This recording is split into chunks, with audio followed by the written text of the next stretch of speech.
Здравейте, скъпи мои любими съученици! Днес ще ви преподавам за 77-ми урок от нашия учебник, а именно окръжност, описана около триъгълник. Надявам се да ви хареса и приятно гледане. Окръжност, описана около триъгълник, е окръжност, която минава през трите върха на триъгълника. Центърът на тази окръжност се намира чрез пресичането на симетралите на страните на триъгълника. Тази точка е на еднакво разстояние от трите върха и за това може да служи като център на окръжността. Да разгледаме триъгълник ABC. Построяваме симетралите на страните AB и BC. Те се пресичат в точка О. Точката О е центърът на описаната окръжност. След това начертаваме окръжност с център О и радиус ОА.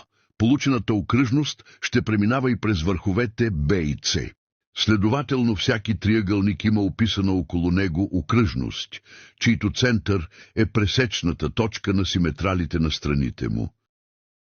Ето и няколко задачи, които ще решим устно да проверим дали правилно сте разбрали урока. Ако мислите, че не сте успяли да разберете урока, нека физическият Светослав ви пусне от начало урока или ви подпомогне по време на задачите.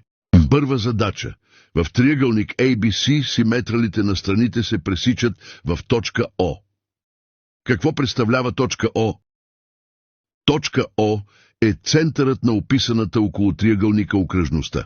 Втора задача. Даден е триъгълник ABC. Постройте окръжността, описана около него.